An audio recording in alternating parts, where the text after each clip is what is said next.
Okay, so I've spent a lot of time. I'm going to try to speak up just in case. I've spent a lot of time, um, doing the introspection and most of the self accountability. Still a bit of ego struggle there, or pride. I'm going to say pride, yeah, because it's not always easy to admit some things to yourself or other people. Anyways, that aside.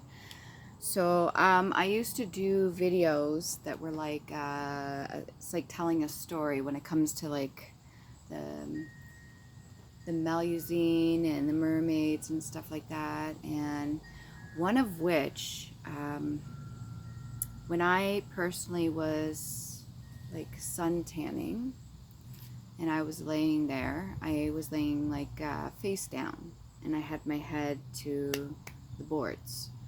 And I just thought about it. I was like, if let's say one got captured or something like that, and they were held captive or they were tied or something like that, and they were left on the deck, and I felt the sun beaming down on me. It's really, really warm, right? And I was just like trying to just relax and stay calm. So I had my head pressed on the ground. And the whole time I'm thinking, I'm like, um, if this was like the original kind of acceptance, this is what it is. Um, let's say that mermaid or Melusine couldn't move or anything. She was captured, and she's laying out on the deck in the hot sun, and she can't really move because she's stuck there. And all you have is your head to the board, and that's all your head pressed to the ground, and that overwhelming sense of calm and just acceptance. The acceptance, like this is what it is, and that sort of peace that you bring to yourself that nobody else can bring to you, even in like a chaotic setting, or let's say there's a bunch of things going on around you or things that are out of your control. And just the idea itself, as I said, this is just a story, but let's say that was the original acceptance, being captured and not having anything that you can do about it, and the idea of having your head pressed to the ground. Well, if they're usually in water, if they're constantly floating or swimming, if you want to say swimming, then being on land or on a boat or on a ship or having that solid ground underneath you, it's going to be a bit foreign. It's not going to be the normal. And then coming into acceptance that got your head pressed on the ground, there's nothing you can do, that just letting things go, kind of that overall what's that, surrender. That's what it would be. And then another idea I thought about, your solar plexus, your inner light, your inner sunlight and stuff. Well, for them to be in such waters, the deeper you go, the colder it gets. You would need to provide your own heat source. You would need to provide your own energy, your own sunlight.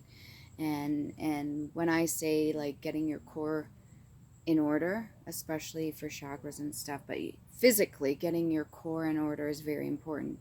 If you ever notice when you squeeze and hold your abs or your core muscles, if you hold them long enough, it starts to create a sense of heat. It like builds up the heat, and that will flush throughout your whole body, almost like a hot flash. Pretty sure it's kind of funny. I thought about this. If you were to tap into somebody else's energy and you're only living off their heat source, or you don't have your own, and then you're getting like a wave of heat coming in after your, let's say you go into, for the women, the menopause or anything like that, and you're not able to, or you're not trying to create that heat. You've kind of let go of your core structure, you know, you just stop working or focusing on it. And so the energy that you get from it, the heat that you get from it just goes, right? So you get this random bursts of heat coming in that may or may not be your own. Anyways, so I was thinking about that. And yeah, so they would have to carry their own heat source below certain levels from the surface because the sun, the external sun, wouldn't be available. So you have to be able to do that for yourself. So I thought that was really interesting, and it is very important that physically all of us be healthy. What we consume is very important, and what we see and what we take in audibly, visually, um, physically, the stuff that you eat, it's all very important. And keeping our bodies aligned and in check. I personally just have to redo the whole um, cutting out some sugar, because before I was told I have a lack of sugar, my blood sugar's too low, and then if you're overdoing it with sugar, that could create complications as well. So finding a happy medium. But I started eating more sugar recently. I gained more weight back, which is good. I mean, I felt like my bones on the bottom of the bathtub or the back of a chair, feeling my bones was not the most comfortable feeling in the world. So I put some more weight back on, which is good. Anyways, that aside, as long as you feel healthy, um, you could be, you know, of small structure but still weigh a lot. Your bone density, your muscles, you know, could weigh a certain amount. So, anyways, get back to the whole realignment of your core structure here is very important. Even during the winter, I would find, back to the story, if you're a Melusine or you're a mermaid or something like that, this would be, you go through the different seasons, the 4 seasons, right? And then when it starts to become fall, having to go back under the water and not be anywhere near the surface, anywhere near the external sunlight, you have to have your own solar power, so to speak. I thought it was really interesting too. Different, what do you call them? Chakra symbols, like the symbolic thing for the symbol for each of the chakras, the way they're drawn. If you turn it a certain way, to me, it just looks like a tail. But there's also alchemic symbols as well.